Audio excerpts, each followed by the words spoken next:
Qoyunçuluqda ən vacib məsələlərdən biri sürünün sağlam saxlanılmasıdır. Sağlam sürü həm daha çox bala verir, həm yaxşı kök olur, həm də sahibinə daha çox qazanc gətirir. Qoyunların sağlam qalması üçün isə vaxtında dərmanlama böyük rol oynayır. Təcrübəli çobanlar deyir ki, qoyunun yemindən əvvəl sağlamlığına fikir vermək lazımdır. Çünki xəstə və ya qurtlu heyvan nə qədər yem yesə də o yemdən tam faydalana bilmir. Qoyunlarda ən çox rast gəlinən problemlər daxili və xarici parazitlərdir. Daxili parazitlər əsasən bağırsaqlarda, mədədə və ağciyərlərdə yaşayan qurdlardır. Bu qurdlar heyvanın qanını və orqanizmindəki faydalı maddələri soğurur. Nəticədə qoyun zəifləyir, arıqlayır, yun keyfiyyəti aşağı düşür və bala inkişafı zəifləyir. Xarici parazitlər isə gənə, bit, birə və digər zərərvericilərdir. Bunlar heyvanın dərisini qızıqlandırır, qaşınma yaradır və bəzi təhlükəli xəstəlikləri yayır. Bir çox fermer yalnız qoyunun xəstələnəndə dərman verir. Halbuki ən vacib, ən düzgün yol profilaktik dərmanlamadır.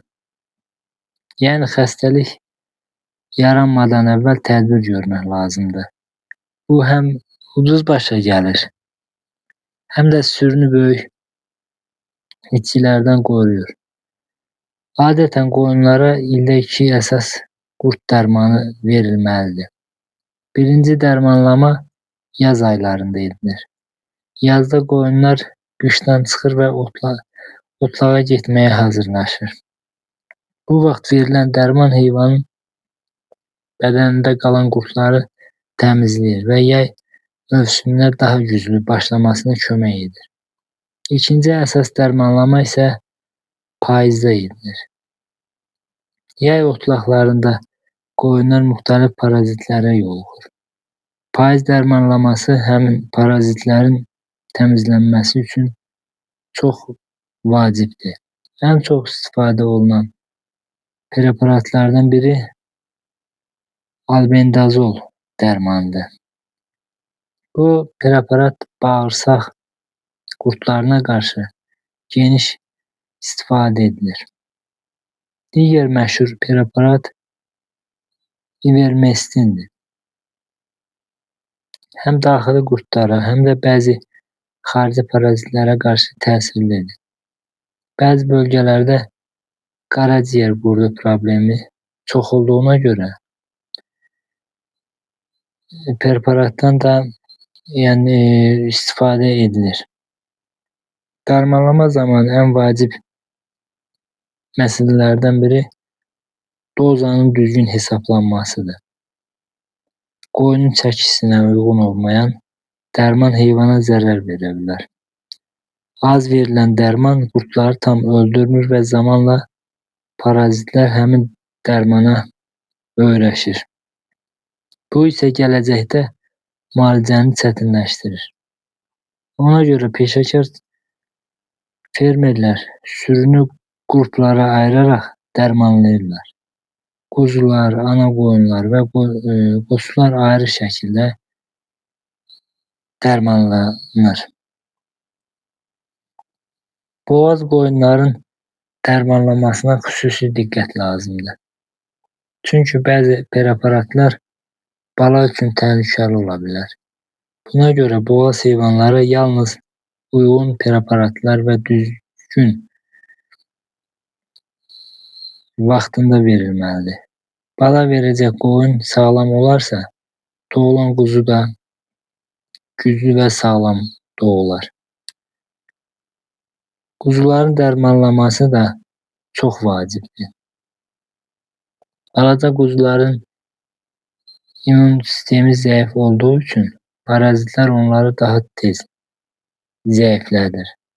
Qurtlu quzular gec böyüyür, arıqlayır və xəstəliklərə qarşı davamsız olurlar.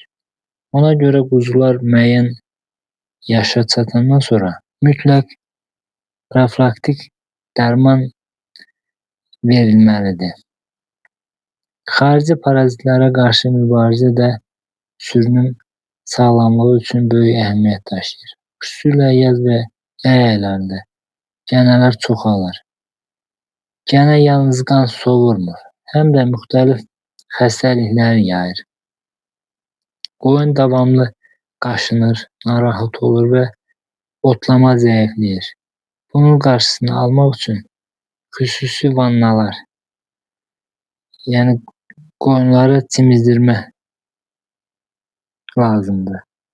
Və yaxud da ki, müəyyən iynə preparatları istifadə edilir. Dərmanlama ilə yanaşı tövlənin təmizliyi də ən vacib şərtlərdən birisidir.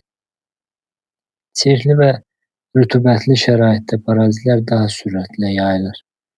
Təcrübəli fermerlər tövləni tez-tez təmizləyir, atlığı dəyişir və havalanmaya fikir verirlər.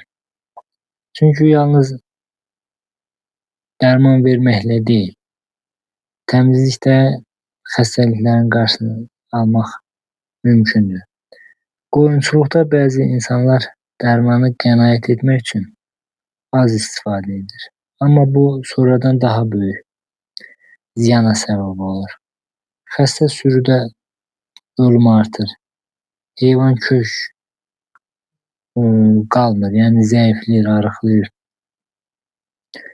Bal itkisi çoxalır və yem sərfiyyatı artır.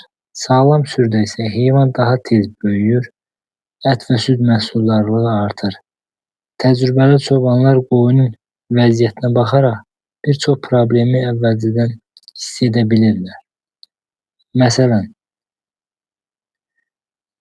yun və qarışıq yun, yəni yapışıq görünürsə, qoyun arıqlayırsa, gözlər solğun görünürsə, tez-tez öskürmə və ya ishal olursa, bu əlamətlər qurd və ya başqa xəstəliklərin göstəricisi ola bilər.